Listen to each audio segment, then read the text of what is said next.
नमस्कार दोस्तों। कहानी वाला निराला में आपका स्वागत है, जहां कहानियां सिर्फ सुनी नहीं जाती, महसूस की जाती है। आज आप सुनेंगे कवि यादव ब्रजेश द्वारा रचित एक कहानी, दैन मैं समय हूं। मैं समय हूं, ना रुकता हूं, ना झुकता हूं। मैं चलता हूं, हर पल, हर क्षण। मैं ही सृजन हूं, मैं ही विनाश। जो मुझे पहचानता है वही जीवन को समझता है, और जो मुझे खो देता है वह खुद को खो बैठता है। तो मैं समय हूं, मैं अनादि हूं, अनंत हूं। मेरे पास न शरीर है न नाम, पर मेरी छाया हर जीवन पर है। मैंने देखा है महान राजाओं को रोते हुए, साधु सन्यासियों को सत्य के लिए जूझते हुए, और आज मनुष्य को मोबाइल की स्क्रीन पर स्वयं को खोते हुए। आओ, आज मैं तुम्हें अपनी सबसे सच्ची कहानी सुनाता हूं। मेरी कहानी, तुम्हारी कहानी, युगों की कहानी। इससे पहले कि आप इस कहानी में खो जाएं, मेरे इस कहानी वाले वीडियो को लाइक, कमेंट तथा शेयर करना ना भूलें। और हाँ, यदि चैनल पर पहली बार आए हैं तो सब्सक्राइब वाला बटन और घंटी को जरूर दबाइए, ताकि इस चैनल पर आने वाली हर कहानी की सूचना सबसे पहले आपको मिले। बहुत समय पहले, जब न दिन था, न रात, न कोई गणना, न कोई घड़ी, तब भी मैं था। मैं निराकार था, लेकिन सबका आधार था। जब सृष्टि बनी, जब पृथ्वी घूमी, जब सूर्य ने पहली किरण फैलाई, मैं उस प्रकाश के साथ जन्मा। राजा हो या रंक, साधु हो या डाकू, सब मुझसे बंधे हैं।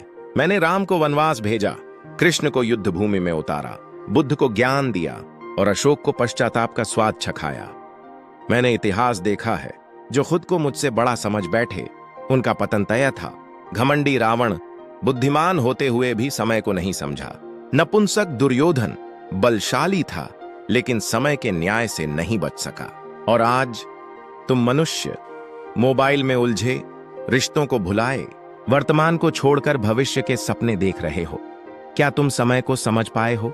मैं चलता हूं। तुम चाहे जागो या सो, मैं बहता हूं। तुम चाहे बहो या रुक जाओ, लेकिन याद रखो, मैं लौट कर नहीं आता है। एक मां की गोद, एक पिता की मुस्कान, एक बचपन की हंसी मैंने तुम्हें दिया था, लेकिन तुमने बाद में कहकर मुझे टाल दिया। अब जब मां बाप चले गए, बच्चे बड़े हो गए, रिश्ते सूख गए, तब तुम रोते हो, हर काश समय लौट आता। हाँ, पर मैं समय हूं, मैं नहीं लौटता। राजा हरिश्चंद्र, सत्य का एकाकी युग, सतयुग। एक समय था जब सत्य और धर्म की मिसाल कहलाने वाले राजा हरिश्चंद्र ने अपने जीवन की हर खुशी, हर संबंध, यहां तक कि अपना राज्य भी त्याग दिया, सिर्फ एक वचन निभाने के लिए, मैं समय। जब पहली बार पृथ्वी पर धर्म ने आंखें खोली, तब राजा हरिश्चंद्र ने मुझे चुनौती दी। वो महान थे, पर उनका सत्य बहुत भारी था। मैंने उनकी परीक्षा ली। एक ब्रह्मर्षि विश्वामित्र के माध्यम से उन्हें वचनबद्ध कराया। उस वचन ने उन्हें सब कुछ छीन लिया, राज्य, सिंहासन, रानी, पुत्र, और अंत में श्मशान का कर वसूलने वाला बना दिया। तब मैंने पूछा, क्या अब भी सत्य प्रिय है? हरिश्चंद्र ने सिर उठाकर कहा, हाँ, चाहे मेरी आत्मा भी गिरवी रखनी पड़े।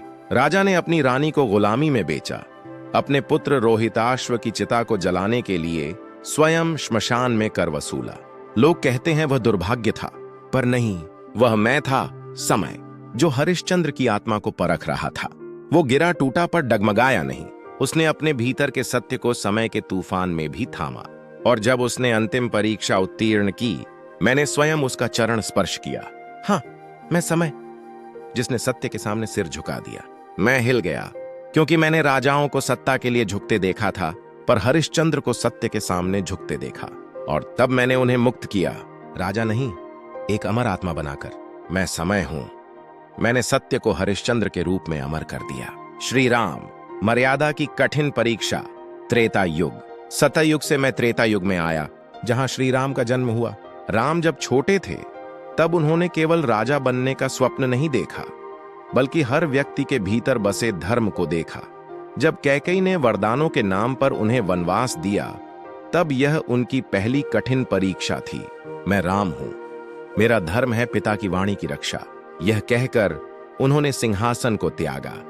लक्ष्मण उनके साथ चल पड़े, सीता ने भी साथ देने का संकल्प लिया। मैं, समय, साक्षी था उस क्षण का, जहां एक राजकुमार राज्य का मोह त्याग कर केवल मर्यादा को चुन रहा था। वन में निवास करते समय एक बार फिर मर्यादा की परीक्षा हुई। रावण ने छल से सीता का हरण किया। उस समय राम का हृदय टूटा, लेकिन उन्होंने क्रोध में भी धर्म का मार्ग नहीं छोड़ा। वानर राज सुग्रीव से मैत्री की मर्यादा निभाई, अंगद की वीरता का सम्मान किया और हनुमान को केवल एक दूत नहीं, अपने आत्मस्वरूप के रूप में स्वीकारा। मैं समय देख रहा था कि राम का हर युद्ध केवल अधर्म के विरुद्ध था, न कि रावण के वंश या जाति के विरुद्ध। यही मर्यादा का सार था। जब रावण मारा गया और सीता लौटी, तब मैंने उन्हें एक और अग्नि परीक्षा दी। समाज की दृष्टि जो स्त्री की पवित्रता पर प्रश्न चिन्ह लगाती है, राम को उसी समाज की रक्षा करनी थी। प्रजा की शंका का समाधान राजा के हृदय से बड़ा होता है। यह कहते हुए राम ने सीता को अग्नि परीक्षा देने को कहा। मैं समय रो पड़ा, क्योंकि वह एक राजा नहीं, एक पति भी थे और उस पल उनकी आत्मा भी भीतर ही भीतर जल रही थी। जब सीता अंततः धरती माता की गोद में लौट गईं, तब राम का हृदय टूट चुका था। उन्होंने लव कुश को यशस्वी किया, लेकिन उनका मन शून्य हो चला था। अंत में सरयू नदी के तट पर उन्होंने स्वयं मुझे, समय को अर्पण कर दिया। हे काल, अब मैं आता हूं, अपना कर्तव्य पूर्ण कर चुका हूं, मैं समय हूं। राम के जीवन से मैंने सीखा कि मर्यादा की राह फूलों से नहीं, कांटों से भरी होती है। कभी पिता के वचन के लिए, कभी पत्नी की अस्मिता के लिए, कभी प्रजा की चिंता में राम ने स्वयं को तिल तिल जलाया, परंतु धर्म से नहीं डिगे। एक राजा जिसे जीवन भर राजा बनने का अवसर ही नहीं मिला, मैंने उन्हें हर बार मर्यादा की छुरी पर चलाया। राज्य त्याग, वनवास, सीता हरण, बाली वध, रावण वध, सीता की अग्नि परीक्षा और अंत में उस पत्नी का परित्याग जो उनके हृदय का एक हिस्सा थी। तब लोग मुझे दोष देते थे, समय कठोर है, पर मैं कहता हूं, समय वही है जो एक व्यक्ति को पुरुषोत्तम बनाता है। राम रोए, पर मुख मोड़ा नहीं। सीता टूटी, पर राम की मर्यादा न टूटी। मैंने उन्हें राजा नहीं, मर्यादा का प्रतीक बना दिया। उनकी पीड़ा में जो मौन था, वही मेरी सबसे करुण पुकार थी। श्री कृष्ण, चतुराई और करुणा का युग, द्वापर युग। फिर द्वापर आया और उसके साथ आए श्री कृष्ण। द्वापर युग में जब धर्म और अधर्म के बीच की रेखा धुंधली हो चली थी, जब नियत पर शक और नीति पर प्रयोग होने लगे थे, तब मैंने जन्म लिया श्री कृष्ण के रूप में। पर इस बार मेरा स्वरूप वह न था जो हरिश्चंद्र या राम में था। मैं न मर्यादा में था, न त्याग में। मैं था चालाकी में, चातुर्य में, लीला में और करुणा के उस गहरे सागर में जो संसार को धोकर पुनः निर्मल करना चाहता था। जहां राम मर्यादा थे, वहां कृष्ण चातुर्य थे। जहां राम ने त्यागा, वहां कृष्ण ने चलाया। जहां राम ने मौन रखा, वहां कृष्ण ने गीता बोली। कंस के आतंक ने जब धरती को कंपाया, तब मैंने यशोदा की गोद में मुस्कान के साथ आंखें खोली। पर जन्म जेल में लिया। मां देवकी की पीड़ा और वासुदेव की मौन आंखों ने मुझे रचा। मैं समय था और मैंने देखा कि प्रेम कितना मजबूर हो जाता है जब अन्याय शक्तिशाली हो। माखन चुराने वाला वह बालक नटखट था, पर उसकी आंखों में छिपी थी सृष्टि की शांति। श्री राम की तरह मैंने युद्ध से पहले शांति चाही, पर जब शांति असंभव हो गई, तब मैंने धर्म को जीवित रखने के लिए अधर्म का सहारा लिया। द्रौपदी का चीरहरण मेरी चेतना को चीर गया।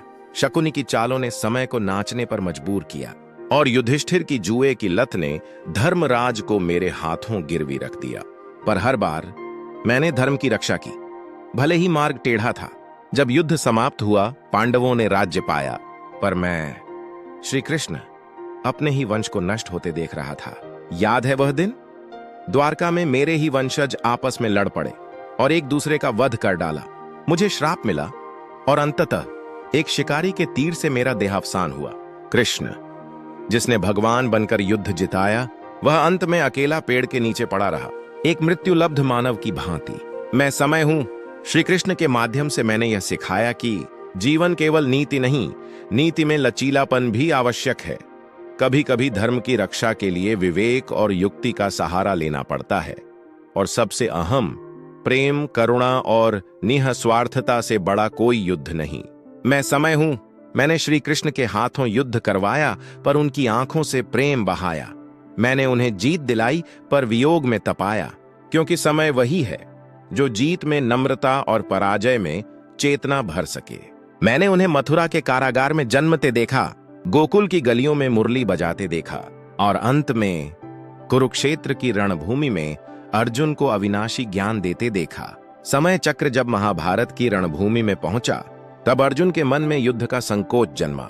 वह मेरा ही क्षण था जब मैं श्री कृष्ण सारथी बनकर रथ पर खड़ा हुआ और कहा, कालोस्मि लोकक्षय कृत प्रवृद्धो, मैं काल हूं, लोकों का संहारक। मैंने पहली बार स्वयं को समय कहकर पुकारा। उस पल मैंने समय को परिभाषा नहीं, दिशा दी। गीता मेरे मुख से नहीं, समय की आत्मा से निकली, क्योंकि जब मानव दिशाहीन हो तब समय ही उसे धर्म, कर्म और आत्मा की याद दिलाता है। कालोस्मि, जब ये शब्द उनके मुख से निकले मैं कांप गया, क्योंकि मैंने पहली बार किसी को मुझे मेरे नाम से पुकारते देखा। कृष्ण ने मुझसे कभी भय नहीं खाया। वह जानते थे समय कभी किसी के पक्ष में नहीं होता, पर जो उसे समझता है वह समय से ऊपर उठ जाता है। उन्होंने युद्ध में अपने वंश को मिटते देखा, फिर भी मुस्कुराए, क्योंकि वह जानते थे मैं समय हूं और यही मेरा धर्म है। महात्मा बुद्ध, क्षण में सत्य का बोध, कलयुग का आरंभ। मैं समय हूं और तब मैं कलयुग की देहरी पर था, जहां धर्म अब रीति बन चुका था, संवेदना अब परंपरा में कैद हो चुकी थी और मानव बाह्य वैभव में इतना उलझ गया था कि अंतर का मौन उसे सुनाई ही नहीं देता था। इसी शोरगुल में जन्मा एक बालक, सिद्धार्थ गौतम। शाक्य कुल में राजपुत्र, पर उसकी आंखों में राज नहीं, केवल प्रश्न थे। राजमहल में पला बढ़ा वह राजकुमार, जिसके चारों ओर केवल सुख रचे गए थे। एक दिन मेरी योजना के अनुसार महल से बाहर निकला और तब मैं समय उसके सामने आया, 3 अलग अलग रूपों में। पहले मैंने उसे दिखाया एक वृद्ध शरीर, झुकी कमर, कांपते हाथ, फिर एक रोगी व्यक्ति, पीड़ा से कराहता हुआ, बेबस, फिर एक शव, निःशब्द, निर्विकार, निर्जीव। वो कांप गया, उसके भीतर कुछ टूटने लगा। क्या यह सब मुझे भी होगा? उसकी आंखों में पहली बार मेरे समय के प्रतिबिंब कांपते दिखे। और अंत में मैंने उसे दिखाया एक सन्यासी को, जो कुछ नहीं रखता, कुछ नहीं मांगता, फिर भी उसकी आंखें गहराई से भरी थीं, जैसे वह मुझे, समय को पार कर चुका हो। उस रात सिद्धार्थ सोया नहीं। उसने अपनी पत्नी यशोधरा और नवजात पुत्र राहुल को देखा। आखिरी बार न मोह न क्रोध, केवल एक बेचैनी कि क्या इस जन्म मरण के चक्र से कभी मुक्ति संभव है। और मैं समय उसके पीछे पीछे चल पड़ा, उसके सवालों का उत्तर ढूंढने। सिद्धार्थ ने राजमहल छोड़ा, ज्ञानियों से शास्त्र सुने, कठोर तप किया, पर हर मार्ग अधूरा लगा। और फिर वह गया, बोध गया, एक पीपल के वृक्ष के नीचे बैठा, संकल्प लेकर, जब तक अंतिम सत्य न जान लूं उठूंगा नहीं। जहां सिद्धार्थ ने मुझे प्रश्न किया, तुम कौन हो जो सबको रुलाता है, वहां मैं थम गया। मैं समय, जो सदियों से बहता था, उस एक क्षण के लिए रुका। वह भीतर गया, गहराई में, स्वयं के पार। और जब लौटा वह बुद्ध था। बुद्ध ने कुछ नहीं कहा, पर उसकी आंखों में विराट मौन था। जब उसने कहा, सब कुछ अनित्य है, दुख है, पर जागो, यही मुक्ति है, तब पहली बार किसी ने मुझे समय को अनित्य कहा और मुझे बुरा नहीं लगा, क्योंकि बुद्ध ने न मुझे खारिज किया, न पूज्य बनाया, बल्कि मुझे पार किया। बुद्ध का धर्म न पूजा था न भय, वह जागरण था, हर क्षण को देखने का अभ्यास। उसने कोई ईश्वर नहीं थोपे, कोई भय नहीं फैलाया, बल्कि कहा, तुम जो हो वही सत्य है, बस देखो हर क्षण को, हर श्वास को, हर विचार को, और तब तुम समय से ऊपर उठ जाओगे। बुद्ध के मौन में मैंने पहली बार आराम महसूस किया। कोई मुझे पकड़ना नहीं चाहता था, कोई मुझसे भागना नहीं चाहता था, बस एक साधक बैठा था जो मुझे जैसा हूं वैसा देख रहा था। वहीं बोधि वृक्ष के नीचे मैंने जाना मुक्ति क्या है। समय से भागो मत, उसे देखो, दुख से लड़ो मत, उसे समझो, मोह में न बहो, विरक्ति में जागो। जीवन में जो अनित्य है उसे स्वीकार करोगे तो शांति स्वयं तुम्हें गले लगाएगी। आज भी बुद्ध के मार्ग पर चलने वाला हर साधक मुझे, समय को ध्यान में पिघलाता है। बुद्ध वो पहले थे जिन्होंने समय को शून्यता में विलीन किया, न आवेश, न लोभ, न मोह, केवल ध्यान। जब तुम गहरी सांस लेते हो, जब तुम अपने विचारों को देखते हो, तुम उस शून्य की ओर बढ़ते हो जहां मैं नहीं हूं, और वही तुम्हारी मुक्ति है। मैं समय हूं और बुद्ध ने मुझे नकारा नहीं, मुझे पार किया और मैंने उसे अमर कर दिया। आदि गुरु शंकराचार्य, ज्ञान का वेग, समय से तेज, कालखंड 8वीं शताब्दी। मैं समय हूं और जब पृथ्वी पर बुद्ध का मौन धीरे धीरे मतों में बंटने लगा, जब सत्य फिर तर्कों और परंपराओं में उलझने लगा, तब मैं फिर आया। लेकिन इस बार एक तेजस्वी बालक के रूप में शंकराचार्य। केरल की श्वेत भूमि पर एक बालक जन्मा, नाम शंकर। उसके चेहरे पर तेज था, आंखों में स्थिरता और हृदय में एक ही प्यास, मैं कौन हूं, मैं समय। मैंने बहुतों को यह प्रश्न करते देखा है, पर शंकर ने यह प्रश्न जीवन के पहले दशक में ही समझ लिया था। जब बालक शंकर ने कहा, मां मुझे संन्यास लेना है, तब मां की आंखें भर आईं। लेकिन समय ने उसे एक असाधारण अनुमति दिलवाई, क्योंकि यह बालक मानव मात्र को जगा सकता था। 8 वर्ष की आयु में, जब अधिकांश बालक खेलते हैं, शंकराचार्य ने संन्यास लिया। 12 वर्ष में वह ब्रह्म सूत्रों पर भाष्य लिखने लगे और 16 वर्ष तक उन्होंने अद्वैत वेदांत को संपूर्ण भारत में पुनः जीवंत कर दिया। मैं समय चकित रह गया। कभी मुझे पार करने के लिए लोग तपस्या करते थे, अब एक बालक मुझसे भी तेज दौड़ रहा था। शंकराचार्य का ज्ञान किसी ग्रंथ का पुनरावृत्त पाठ नहीं था, वह एक ज्वाला थी जो कहती थी, अहम ब्रह्मास्मि, मैं ही ब्रह्म हूं। उन्होंने समय को बाधा नहीं माना, बल्कि एक दृष्टि की सीमा कहा। जो दिखाई दे रहा है वह बदल रहा है, और जो बदल रहा है वह समय में है, पर जो बदलता नहीं वह आत्मा है, और वही तुम हो। मैं समय हूं, और मैं इस परिभाषा पर मौन हो गया। देश भ्रमण करते हुए उन्होंने मठों की स्थापना की। उत्तर में ज्योतिर्मठ, दक्षिण में श्रृंगेरी, पूरब में गोवर्धन, पश्चिम में द्वारका। वे जहां जाते ज्ञान का दीप जलता, कई बार बहस से, कई बार मौन दृष्टि से। उन्होंने कुमारिल भट्ट की आत्मा को शांति दी, मंडन मिश्र को शिष्य बनाया और भारती देवी से स्वयं का परीक्षण करवाया। मैं समय उनके चरणों में एक शिष्य बन गया था। केवल 30 वर्षों का जीवन, लेकिन ऐसा ज्ञान जो शताब्दियों को प्रकाशित करता है। शंकराचार्य ने यह सिद्ध कर दिया कि जीवन की लंबाई नहीं, उसका सत्य ही उसे अमर बनाता है। मैं समय हूं, और मैंने कभी किसी को इतनी तेज गति से मुझे पार करते नहीं देखा। अस्तित्व से पूछो, मैं कौन हूं? बाह्य संसार में नहीं, अंतर की सत्ता में उतरकर जीवन को समझो। समय का मूल्य समझो, लेकिन उसमें बंधो नहीं, क्योंकि तुम शुद्ध चैतन्य हो। मैं समय हूं। मैंने राम को मर्यादा दी, कृष्ण को चातुर्य, बुद्ध को मौन, पर शंकराचार्य को ज्ञान का वेग। और वह वेग ऐसा था कि मैं भी उसकी धारा में बहने को तैयार हो गया। अब मैं भारत की भूमि पर एक और अलौकिक आत्मा के साथ था। शंकराचार्य, एक बालक जिसने 8 वर्ष में संन्यास लिया, 12 वर्ष में शास्त्रों को परास्त किया और मात्र 32 वर्ष में देह त्याग दी, परंतु अनंत को प्रकाशित कर गया। वह मुझसे भी तेज था। जहां मैं चलता हूं वह उड़ता था। उसने मुझे वेदों में देखा, उपनिषदों में समझा और फिर अद्वैत में विलीन कर दिया।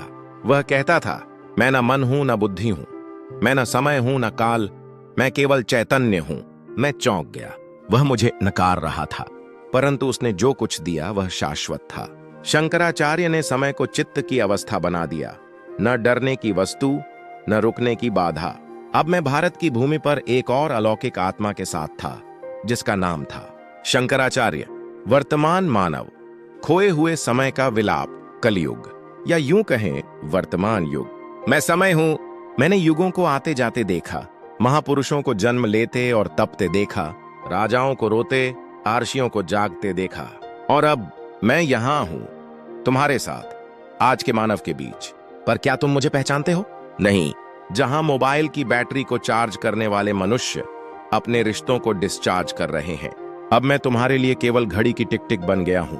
रोजाना की जल्दी, मीटिंग्स, नोटिफिकेशन और टारगेट्स में तुमने मुझे काट काट कर टाइम टेबल बना दिया। सुबह की नींद टूटी नहीं कि मोबाइल स्क्रीन तुम्हारी आंखों पर छा जाती है। माँ पुकारती है, लेकिन तुम कहते हो बिजी हूं। बेटा कुछ पूछता है, पर तुम्हारी नजरें मेल चेक कर रही होती हैं। पत्नी मुस्कुराती है, लेकिन तुम अपने डिजिटल असिस्टेंट से बात कर रहे होते हो। मैं समय हूं, और अब मैं तुम्हारे जीवन में नहीं, तुम्हारे मोबाइल के नोटिफिकेशन बार में कैद हो गया हूं। एक जमाना था जब मैंने लालटेन की रोशनी में परियों की कहानियां सुनते हुए रिश्तों को गहराते देखा। आज बच्चा वीडियो कॉल पर अपने दादा से एक इमोजी में लव यू कहकर खेल में लौट जाता है। रिश्ते अब फास्ट फॉरवर्ड हो गए हैं। तुम कहते हो समय नहीं है, और मैं रोता हूं, क्योंकि मैंने हर युग में अपना सर्वश्रेष्ठ दिया, पर तुम्हारे युग में मैंने स्वयं को खो दिया। तुमने मुझे कैलेंडर में चिपका दिया, डेडलाइनों में बांध दिया, अलार्म में सुला दिया, पर क्या तुमने कभी मेरी धड़कन को सुना है? मैं माँ के आंचल में लो रही था, तुमने उसे म्यूट कर दिया। मैं दोस्त की हंसी था। तुमने उसे सीन करके छोड़ दिया। मैं बुजुर्ग पिता की आंखों में इंतजार था। तुमने उसे ओल्ड जनरेशन कहकर किनारे कर दिया। तुमने मेरी सबसे कीमती चीज क्षण को केवल डेटा बना दिया। शर्म करो। मैं समय हूं, मैं तुम्हारा दास नहीं, तुम्हारा जीवन हूं। तुम चांद पर पहुंचे, एआई बना लिया, डिजिटल दुनियाओं रच दी, पर तुम एक कप चाय को आंखों में देखकर पीना भूल गए। तुम लाइफ प्लान बनाते हो पर लाइफ फील करना भूल गए। तुम कहते हो टाइम इज मनी, पर मैं कहता हूं time is emotion, time is connection, time is everything. मैं समय हूं, मैं क्रूर नहीं, मैं निष्ठुर नहीं, मैं बस न्यायप्रिय हूं। अगर तुम सच में जीना चाहते हो तो मुझे मत दौड़ाओ, मुझे देखो। उस चाय वाले की मुस्कान में, उस मां की बातों में, उस बच्चे के इंतजार में मैं हूं। रुको, सुनो, महसूस करो। मैं समय हूं और आज भी तुम्हें एक और अवसर दे रहा हूं। याद रखो, राजा हरिश्चंद्र ने सत्य में समय पाया, राम ने मर्यादा में, कृष्ण ने ज्ञान में, बुद्ध ने मौन में, शंकराचार्य ने चेतना में। तुम कहां पाओगे मुझे? एक दिन तुम सब कुछ पालोगे, पर अगर मैं समय न रहा तो फिर सब कुछ खो दोगे। अंत में बस एक सवाल, तुम कब मुझे महसूस करोगे? मैं समय हूं, मैं थमता नहीं, पर अगर तुम चाहो तो मैं तुम्हारे साथ चल सकता हूं। पर शर्त है कि तुम चलना नहीं, जीना सीखो। मुझे समझो, मुझे जियो, मुझे खो मत, क्योंकि जब मैं चला जाऊं तुम सिर्फ पछताओगे। मैं समय हूं और यह थी मेरी आखिरी पुकार। अगर आपको यह कहानी पसंद आई हो तो लाइक करें, अपने प्रियजनों के साथ शेयर करें और ऐसी ही सच्ची प्रेरणादायक कहानियों के लिए चैनल को सब्सक्राइब जरूर करें। फिर मिलते हैं अगली कहानी में। तब तक के लिए तहे दिल से आपका धन्यवाद।